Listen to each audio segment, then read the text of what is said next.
Senhoras e senhores, sejam bem-vindos ao Piloto Virtual. E no vídeo de hoje eu vim trazer para vocês aqui um vidinho do meu carro, como eu já prometi algumas vezes para vocês, a Kia Carens. A minha intenção de hoje não é apenas trazer um review, porque afinal de contas tem inúmeros canais aí que fazem isso muito melhor do que eu, mas sim uma experiência um pouco mais voltada na questão de como é ter um carro desse, o que você vai enfrentar, numa experiência um pouco mais real. Lembrando que eu já fiz um vídeo da Carens para vocês, trazendo um pouco a respeito da história, falando de alguns problemas crônicos que esses carros costumam ter, trazendo também o preço básico de algumas peças de manutenção. Mas hoje eu vou contar a minha experiência pessoal com esse carro, vou mostrar também, claro, alguns detalhes, algumas coisas a respeito desse carro, caso você esteja interessado em olhar, comprar um carro semelhante a esse, você já sabe o que te esperar. Então aqui estamos hoje com essa belíssima paisagem do Parque Ecológico de Indaiatuba, interior de São Paulo. Quem conhece aí, excelente cidade. Mas é isso aí, bora lá, vou mostrar para vocês aqui os detalhes da Kia Carens. E é isso aí, pessoal, esse provavelmente é o último rolê de Kia Carens que eu dou nesses 2 anos e alguns meses. Muito provavelmente o carro vai embora hoje, tá vindo um possível comprador. Então vamos aproveitar esse último rolê e conversar um pouquinho com vocês a respeito de quais foram as experiências nesses últimos 2 anos. Se você pensa em ter um carro como esse, comprar uma Kia Carens, o que pode te aguardar. Então vou tentar passar o máximo possível a experiência fiel, não simplesmente uma análise, como eu costumo fazer uma análise mais virtual, analisando somente dados técnicos e informações fornecidas pelo fabricante, mas sim como é o dia a dia com esse carro. Bom, começando aqui, aproveitando que a gente está aqui na rua, a questão do trânsito com esse carro, você não vai ter grandes dificuldades, apesar do tamanho dela, ela ser um carro um pouco mais largo do que os carros populares, e um carro bem compridão também, é bem tranquilo. Afinal de contas, a gente tem bastante SUV hoje em dia na rua, então a Carens não vai ser aí um grande problema um carro como esse. Lógico que talvez uma vaga de shopping, uma vaga na rua onde você precise fazer uma baliza, você precise observar bem aí se realmente vai caber esse carro. Mas fora isso, é bem tranquilo mesmo guiar ele no dia a dia no trânsito. Lembrando que eu moro no interior de São Paulo, então não sei como seria a experiência num grande centro urbano, por exemplo. Uma coisa que você vai enfrentar também com esse carro, guiando ele, que você vai perceber, é que ele acaba com uma certa frequência aparecendo mais barulhos de suspensão, por conta do peso mesmo, ser um carro familiar de 7 lugares. Então é muito provavelmente que você sempre vai estar carregando gente, sempre carregando pelo menos aí 5 pessoas.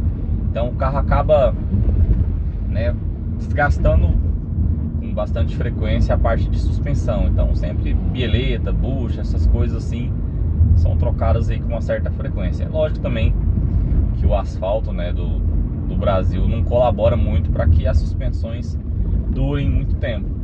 Então a menos que você tenha aí uma troller para aguentar esse tanto de buraco que às vezes a gente tem por aqui, realmente vai ser uma coisa que você vai trocar com uma certa frequência. Se bem que eu não posso reclamar muito do asfalto aqui da minha cidade, porque são poucos as partes da cidade que tem um asfalto realmente ruim. Algumas pessoas que moram aqui acabam reclamando e tudo mais, mas a gente sabe que por aí, no Brasil afora, existem cidades com asfalto com uma qualidade deplorável. Então fora isso, é bem tranquilo. Quanto à parte de manutenções, o que pode acabar assustando um pouco,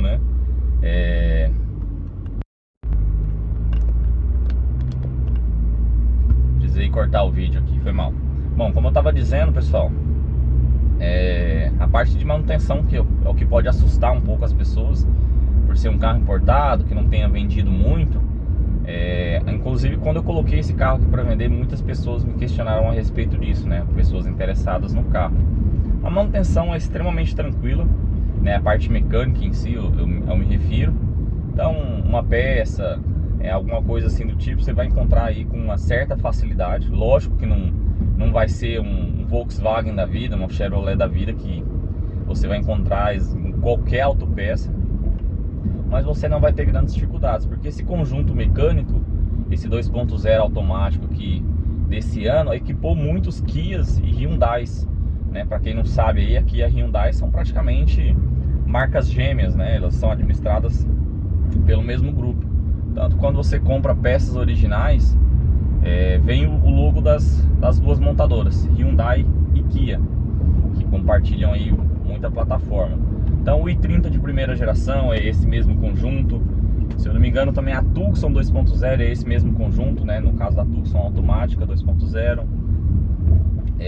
Se eu não me engano, o Creta, ele usou a base desse carro aqui, né? Desse conjunto mecânico aqui, para fazer também o motor do Creta, né? Os primeiros Cretas que saíram aspirado 2.0.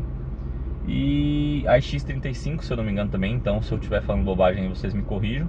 Mas basicamente todo o Kia e Hyundai, né, entre 2008 até 2011, que foi quando utilizado esse motor e câmbio aqui, os 2.0 automático utilizam basicamente esse mesmo conjunto, 2.0, que se eu não me engano esse motor é o Theta. Se eu tiver errado, eu vou colocar aí na tela para vocês qual que é o código correto do motor e o código do câmbio, que eu não vou me lembrar.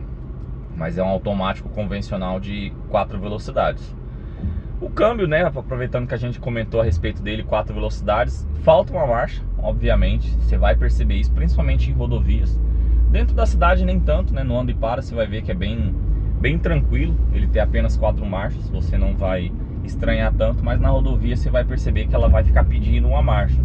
Então se você gosta de ficar esticando muito aí, andando acima de 110, 120 km por hora, você vai perceber que o giro vai ficar bem alto, que consequentemente também vai prejudicar bastante o consumo do carro, né?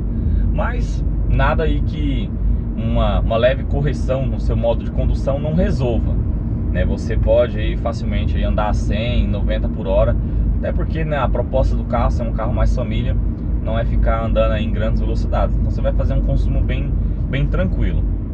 E em relação ao consumo, já que eu citei ele, que é um ponto importante também a ser considerado, esse carro ele vai fazer na rodovia 10,5 aproximadamente, com o ar-condicionado ligado.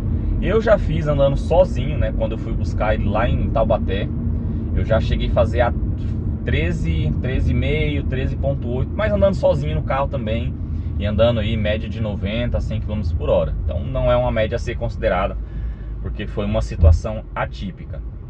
Já carregando a família aí, já levei aí 7 pessoas, já desci pro litoral e subi. Ele fez uma média aí de 9 km, 9,5 por litro, né? Então você não vai fazer muito mais do que 9,5, 10,5, dependendo do tipo de percurso e o peso que tiver no carro. Então essa é a média. Já na cidade, com o ar-condicionado ligado, 5,5, 5, sem choro, né? Não tem muito o que fazer. Eu pego muita marginal, né? Aqui na cidade de Indaiatuba tem a marginal do Parque Ecológico, para quem conhece. Então os semáforos, né, são bem espaçados um do outro. Então dá para manter uma certa velocidade por um tempo sem ficar parando o carro, tirando o carro da inércia. Como ele é muito pesado, sair, né, com ele da inércia demanda aí um certo esforço do carro. Afinal de contas são 1.600 quilos, um pouco mais de 1.600 quilos, né? Então, fora o meu peso, que já não peso pouco também, o carro acaba consumindo bastante combustível por conta disso. Então ele vai fazer 5, 5,5.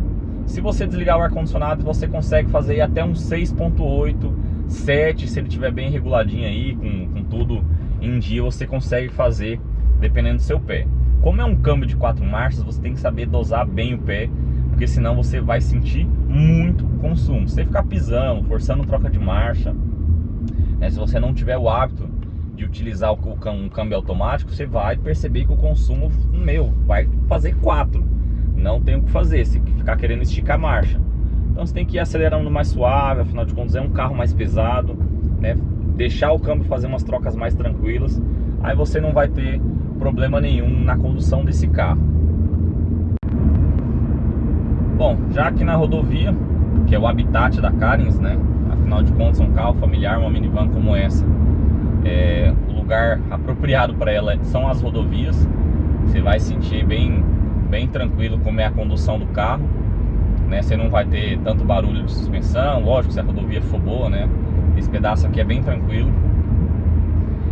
O barulho externo, você, né, não ouve um certo barulho. Lógico, afinal de contas é um carro 2008 e não é tão premium assim. Então a proposta aí já é ser, vamos dizer, um carro intermediário, né? Então o isolamento acústico não é algo extremamente primoroso.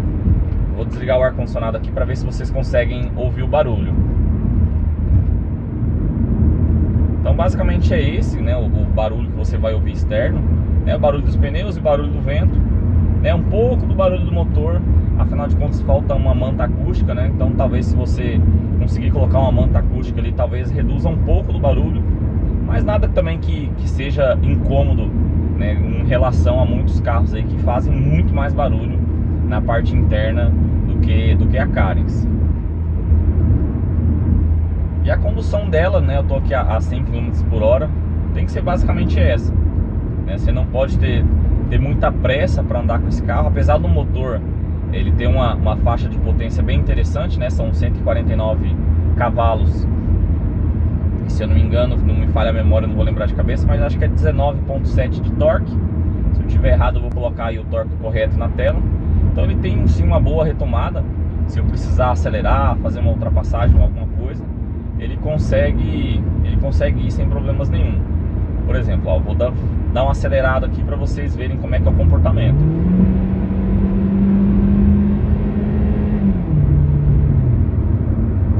Ó, 110, 120 ele alcança tranquilamente. Então se precisar ultrapassar, ele vai urrar, né? O câmbio e o motor vai urrar bem para fazer uma ultrapassagem, mas você vai conseguir ultrapassar aí com bastante segurança, né? Essa é a vantagem de motores com a litragem, com a potência um pouco mais alta. Você vai ter esse tipo de segurança na ultrapassagem. Bom, pessoal, então é isso. Aproveitar que eu estou parado aqui, conversar um pouquinho com vocês a respeito do que eu já tive que fazer com esse carro nesses 2 anos, para tentar passar ao máximo aí a experiência do que você vai ter que enfrentar com esse carro.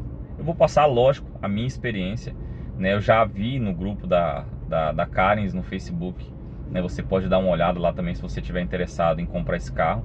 Você pode dar uma olhada lá também, que vai ter mais experiência. Mas o que eu tive de experiência com esse carro? A cebolinha de óleo, ou o sensor de pressão de óleo, eu tive que substituí-la 2 vezes, né, nesses 2 anos que eu tô com o carro, né? Eu peguei o carro, acho que 3, 4 meses depois começou a vazar, troquei, comprei a peça original, né? A princípio eu tinha comprado uma peça paralela mais barata. Então se você tiver esse problema, não compre a paralela, porque você tem que fazer a adaptação, tem que cortar o chicote, enfim, não dá certo, né? Caso você coloque a paralela e depois queira colocar a original, vai dar aí um certo trabalho para readaptar de novo para o original do carro. E afinal de contas não é uma peça tão absurda de cara assim. Se eu não me engano, a última vez que eu comprei eu paguei R$165. Então eu vou deixar a foto para vocês aqui da peça original e da peça paralela que eu tinha comprado e chegou e não deu certo. Teria que fazer uma adaptação, então não ficaria tão bom assim. Tive problema também com o compressor do ar-condicionado. Na verdade ele já veio para mim com problema, né? Na verdade o problema no rolamento em si, veio fazendo bastante barulho. Então tive que trocar o rolamento do compressor do ar-condicionado para ele parar de fazer um pouco de barulho. Mas nada absurdo, nada que fosse tão difícil assim de ser feito. Teve um tempo também que o ar-condicionado ele meio que parou de funcionar, levei, o cara deu uma manutenção, voltou a funcionar também. Mas eu já vi que é algo recorrente, né, entre os donos de Kia e Hyundai desse ano, o compressor apresentar aí um certo problema para funcionar. Eu tenho um amigo, por exemplo, que tem uma Sorento V6 e o ar-condicionado dele, se não me falha a memória, já deu problema 2 vezes. Pelo menos recentemente ele teve que levar para dar uma manutenção porque o ar-condicionado não estava funcionando. Então é algo que você precisa se atentar na hora de olhar esse carro. Como eu disse para vocês, parte da suspensão é algo que você vai ter que olhar aí com uma certa frequência. É uma peça também de desgaste natural, né? Mas nesse carro, né, não tem o que fazer. Como vocês estão vendo aí, né, eu deixei enquadrado um pouco mais o interior do carro. Ele é bem grande, então até chegar lá no fundo, meu braço, ó, nem alcança ali no banco, né, para conseguir encostar lá. De tão extenso que ele é. Então esse carro pesadão vai trocar com certa frequência mesmo. Então eu não vejo como um problema. É algo normal desse carro. Então fora isso, eu não tive problema nenhum com esse carro. Então fora essas coisas assim, corriqueiras do dia a dia, eu não tive grandes problemas com esse carro. A única coisa mesmo que foi um pouco mais chato foi a cebolinha de óleo, que pelo menos da última vez, né, ela começou a dar problema, vazou muito óleo mesmo, né? Eu tive que ficar completando ali até conseguir, colocando 1 litro de óleo, até conseguir parar ele no mecânico, coisa de 2, 3 dias aí, colocando óleo praticamente todo dia para conseguir, né, levar meu filho na escola, por exemplo. Então é algo que você precisa se atentar. Ela fica mais ou menos ali no meio do motor, né? Então se você estiver olhando, tá vazando o óleo mais ou menos ali daquela direção do meio do motor, um pouco para baixo do coletor ali, pode ser o sensor de pressão de óleo que esteja com um certo problema aí para manter o óleo dentro do carro. Fora isso, né, nunca tive grandes outros problemas com esse carro, né? Afinal de contas aí cada experiência é individual, mas problema de câmbio com motor, grandes problemas assim, realmente eu nunca tive. Lógico que você vai encontrar aí outras pessoas que infelizmente tiveram problemas mais graves. Eu vou deixar para vocês também, eu vou passar depois as informações, né, de como algumas pessoas já tiveram experiências, algumas um pouco mais negativas com esse carro, mas aqui a Carens não é diferente de qualquer outro carro que você tenha por aí, né?